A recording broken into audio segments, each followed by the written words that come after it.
नमस्कार, मैं हूँ संजय शर्मा। आप देख रहे हैं 4PM हरियाणा।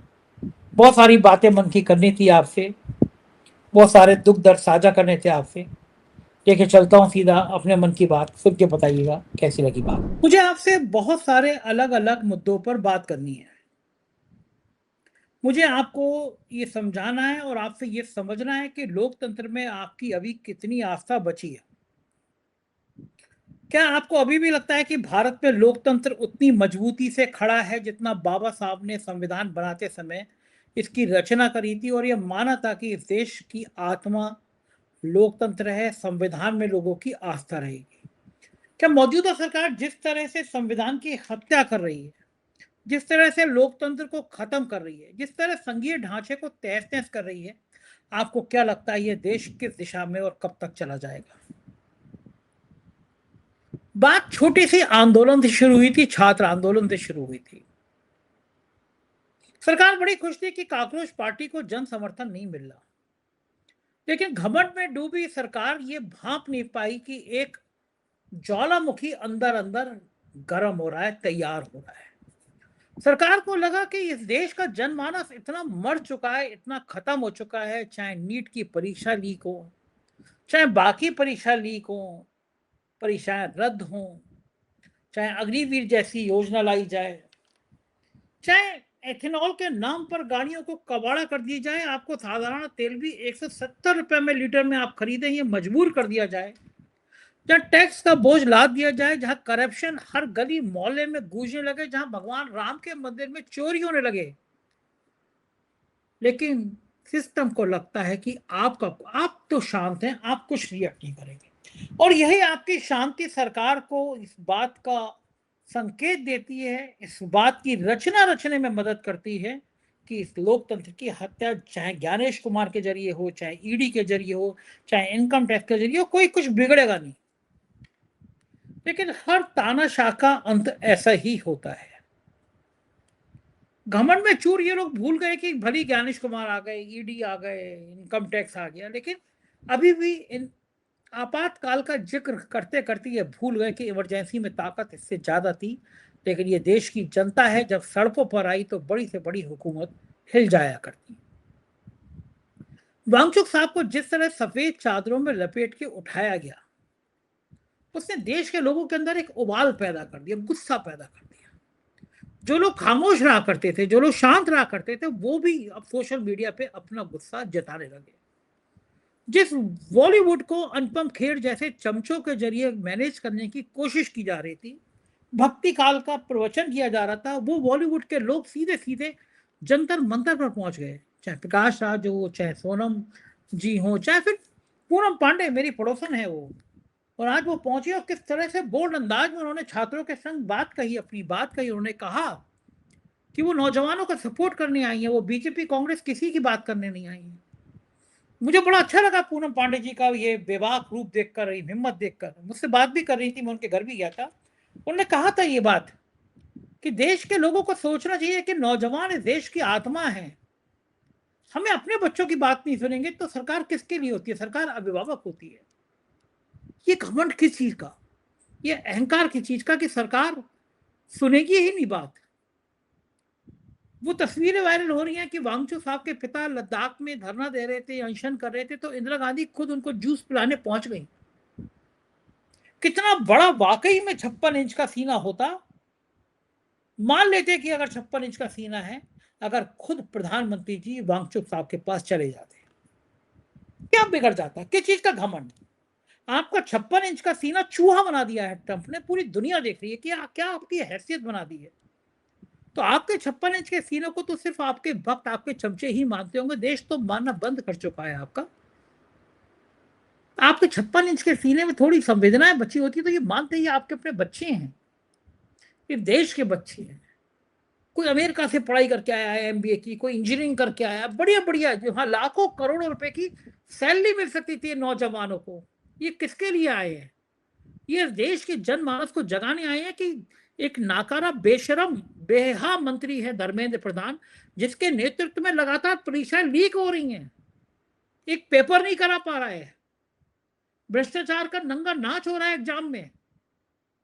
ये सरकार को कहना है कि इस नाकारा मंत्री की जरूरत नहीं है मंत्रिमंडल में, नौजवानों का गुस्से को समझिए और सरकार घमंड में थी, ये कर क्या लेंगे हमारा। लेकिन नतीजा क्या हुआ, जंतर मंतर हर शहर में बढ़ गया, बन गया, हर शहर में बन गया। मुंबई में एक जंतर मंतर तैयार हो गया, नागपुर में हो गया, इलाहाबाद में हो गया, कानपुर में हो गया, हर जगह लोग जंतर मंतर की स्टाइल में लोग विरोध करने लगे, सोशल मीडिया पे लिखने लगे, सड़कों पर आने लगे। तब सरकार को समझ आया कि देर हो गई है, गलती हो गई। और सरकार को यह भी समझ आया कि अगर वांगचुक साहब को कुछ हो गया तो इस देश के नौजवानों का गुस्सा सरकार सहन कर पाने की स्थिति में नहीं है। नौजवान अगर सड़क पर आ गए तो सरकार की फिर गद्दी जाना तय है। एक बहुत साल पहले नारा लगा था, इसी तरह छात्रों की आंदोलन था, और एक नारा लगा था, सिंहासन खाली करो कि जनता आती है। हुकूमत ने हल्के में लिया, लेकिन जेपी आंदोलन खड़ा हुआ और सरकार चली गई। तानाशाह को सबसे बड़ा डर यही होता है कि लोग उससे डरना बंद ना कर दें। अब आज फिल्म इंडस्ट्री के लोग भी जिस तरह पहुंच रहे लगे आंदोलन में, उसने सरकार को समझा दिया कि अब कोई डरता नहीं है तुमसे। अब तुम्हारा डर केवल ईडी इनकम टैक्स के झूठे ख्यालों में है। शेखर सुमन शो कर रहे हैं, उनके प्रोड्यूसर क्या तुमने ईडी में रेट बढ़ा दी और ये सोच लिया कि पूरी इंडस्ट्री के लोग बंद हो जाएंगे, जवान बंद हो जाएंगे। लेकिन इंडस्ट्री के लोग गए वहां पे, छात्रों का प्रदर्शन कर रहे हैं। तब समझ में आया कि मामला गर्म हो गया, मामला बिगड़ गया। संसद सत्र शुरू हो रहा है, हर मिनट के लाखों रुपए खर्च होते हैं, और मुझे यकीन है हर बार की तरह वहां जूतम पजार होगी, गाली गलौज होगी, शुरू के 3 दिन सुहा हो जाएंगे। सरकार कहेगी विपक्ष नहीं चलने दे रहा, विपक्ष कहेगा सरकार चलाना, संसद चलाना सरकार का काम होता है, और पैसे आपके जाएंगे। कोई फर्क भी नहीं पड़ता, हुकूमत को फर्क नहीं पड़ता, किसी के भी पैसे जाएं, उनको नेचर से फर्क नहीं है, उनको सिस्टम से फर्क नहीं है। देखना है आप, उत्तराखंड में ऋषिकेश में मेरे पेड़ कटवाने का प्लान चल रहा था, वो तो जन आंदोलन के चक्कर में रोका गया। उन्हें पता है कि हमें जेब से पर्ची निकालेंगे, मुख्यमंत्री बना देंगे। जो उत्तराखंड उदाहरण है, आप सोचिए, एक विधायक हार गया चुनाव, ढक्कन बना देना चाहिए था, तो तुम हार के जनता ने रिजेक्ट कर दिया, लेकिन फिर मुख्यमंत्री बना दिया गया। जो राज पलायन सबसे ज्यादा झेल रहा है, जो लाइन राज्य सबसे ज्यादा बेरोजगारी झेल रहा है, भ्रष्टाचार, गली गली मोहल्ले मोहल्ले में इतना भ्रष्टाचार की उत्तराखंड की कहानी जितनी मैं सुन रहा हूं कभी नहीं सुनी। मैं दावे से कह सकता हूं कि पिछले 20 सालों के सबसे भ्रष्ट मुख्यमंत्री के रूप में स्थापित होते जा रहे हैं पुष्कर सिंह धामी। लेकिन सरकार की पता नहीं क्या मजबूरी है, एक के बाद एक स्कैंडल सामने आ रहे हैं, एक के बाद एक चर्चा शामिल हो रही है कि सरकार कर नहीं रही। सरकार को मालूम है ये कि ये जेब वाले मुख्यमंत्री हैं, ये ऊंची जातियों के भली मुख्यमंत्री हो। आप देखो ना, लाइन से ऊंची जाती हैं, राजस्थान का पंडित, उत्तर प्रदेश का ठाकुर, और शायद उत्तराखंड वाले ये साहब भी ठाकुर हैं। पिछड़ी जातियां, दलित जातियां तो बस पुलाव में इलायची जैसी होती है, खुशबू आ जाए, वोट आ जाए, सरकार बन जाए, फिर निकाल के फेंक दो। पार्लियामेंट में भी सरकार की स्ट्रेटेजी ये थी कि सब पार्टियों में तोड़फोड़ मचा दो, ममता बनर्जी तोड़ लो, एनसीपी तोड़ लो, कोशिश करो अखिलेश की पार्टी टूट जाए, फिर 2/3 बहुमत ले आओ, 2/3 बहुमत से अपना काम करो। लेकिन मंसूबे पूरे हो नहीं पा रहे हैं, डीएम के अड़ गई है। सब सांसदों को समझ में आ गया ये सरकार किसी की है नहीं, एक एक करके सबकी बनी लेगी। नीतीश कुमार का हाल देख रहे हैं आप, गायब हो गए सीन से। कहां वो प्रधानमंत्री पद का अपने आप को दावेदार बता रहे थे, अब कहां पिक्चर से ही गायब है, उनकी कोई हैसियत ही नहीं बची। ये बिल्कुल तय है कि भारतीय जनता पार्टी जिस भी पार्टी का सहयोगी दल बनती है वो उसे खत्म कर देती है। ये बात अब राजनीति में कोई छुपी दबी बात बची नहीं है, ये बिल्कुल सर्वमान्य सत्य है। और इस सत्य के साथ भारतीय जनता पार्टी के अंदर भी अब ये बातें शुरू हो गई हैं।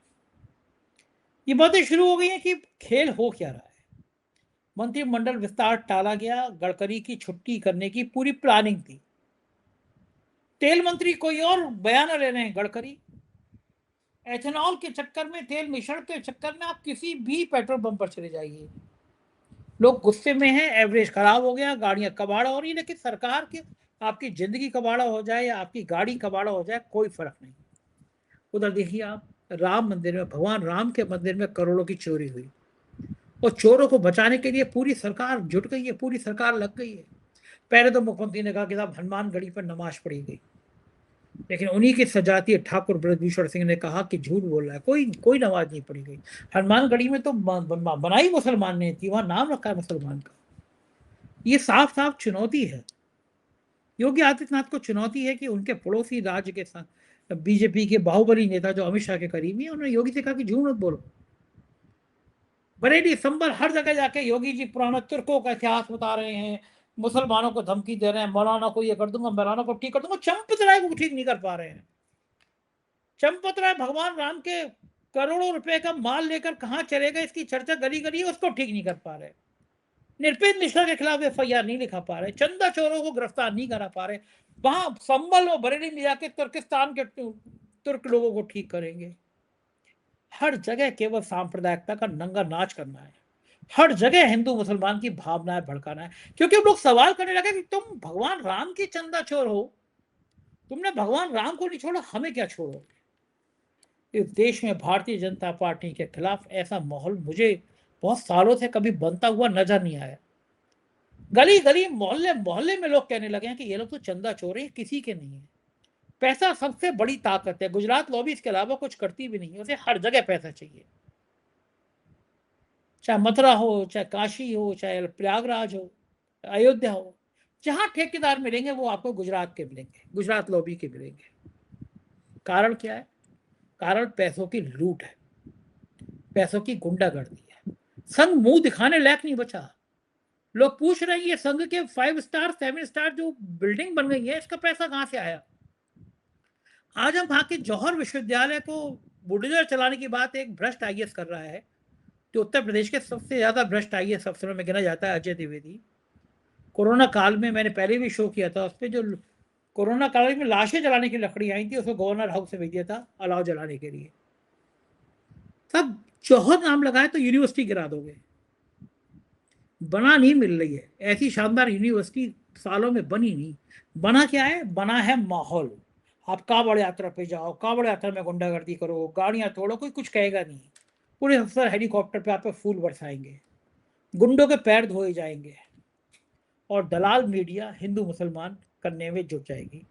एक दलाल पत्रकार है, अडानी के चैनल से भगाया गया कुछ ही दिनों में, शो जो है वो बहुत फ्लॉप हो गया। आजकल क्या कह रहा है? कुणाल कामरा चले गए तो कह रहा है कि सब कुणाल कामरा ने वहां पे अपमान कर दिया। शुभंकर मिश्रा की बात कर रहा हूं। कुणाल कामरा ने कह दिया कि सीता के पति का नाम लेके नीता के पति को माल पहुंचाया जा रहा है। कौन सा गुनाह है? क्या भगवान राम इतने छोटे हैं? क्या गुनाह है कि सीता के पति भगवान राम का नाम लेके माल नहीं कमाया, चंदा चोरी नहीं करी, मंदिर निर्माण में धांधली नहीं करी, और नीता के पति मुकेश अंबानी को माल नहीं दिया? फिर कौन सा अहंकार हो गया? फिर यही यही आदमी जो नफरत का बिल्कुल पुजारी है, पॉडकास्ट में भी अपने नफरत की भाषा बोलता है, कह रहा है कि वहां पे बस नाम रहेगा अल्लाह का गाया गया। अरे गधे भाई, फैज अहमद फैज की कविता है जो जियाउल हक के खिलाफ पाकिस्तान में कही गई, नाम अल्लाह का रहेगा, क्रांति का प्रतीक है, उसमें अल्लाह का मतलब भगवान नहीं है। ये ऐसे ऐसे पत्रकार तैयार किए गए हैं जो आपके दिमाग में छात्रों के आंदोलन को भी एक नफरत की तरह बना दे। लेकिन जैसे ही वांगचुक का आंदोलन फैला, वांगचुक साहब के लिए ख्याति हुई, तुरंत पलटी मार गया। हम तो वांगचुक साहब का समर्थन करते हैं, लेकिन यहाँ पे हिंदुओं को ये नहीं करना चाहिए। पत्रकार की आड़ में ये भेड़िए है। वो तो वैसे भी गलगोटिया का ब्रांड एम्बेसडर रह चुका है। समय रैना ने ठीक किया इसको। समय रैना को मैसेज करता था, भाई कैसे हो, मम्मी कैसी हैं, वो ये पॉडकास्ट के लिए समय दे दो। और जब समय रैना के शो में विवाद हो गया था, तुरंत समय रैना गाली देने लगा। तो समय रैना का कहा, ऐसे ऐसे लोग हैं, मेरा पैर छूता था कि मुझे पॉडकास्ट के लिए समय दे दो, और बाद में मेरे लिए कह रहा। तो समय रैना ने उसके स्क्रीनशॉट भी शेयर कर दिए। औकात समझ में आ गई। ऐसे ऐसे लोग आपका माहौल खराब करने में लगते रहते हैं। इसके पॉडकास्ट की दुकान बंद हो गई, सुना रेट आधे रह गए। लोग समझ रहे हैं कि ये नफरती चिंटू है, कोई फायदा नहीं है, गोरा चिट्टा है तो चेहरे को यूं करके बढ़िया करके कर सकता है, लेकिन है ये एकदम नफरती प्रोडक्ट। बॉलीवुड के लोग भी अब समझने लगे इसकी औकात, इसकी हैसियत। ऐसे ऐसे लोग तैयार कर दिए गए जिससे वो आपका जनमानस, आपका ब्रेन वॉश कर सके। इस नफरत की दुकान को कब तक चला पाएंगे विश्वगुरु? कभी तो लोग समझेंगे, कभी तो लोग जागेंगे, और जब जागेंगे तो फिर बहुत बुरा हाल होगा। ये मैं दावे के संग कह सकता हूँ। आप क्या सोचते हैं मुझे बताइएगा ज़रूर। शुक्रिया, थैंक यू।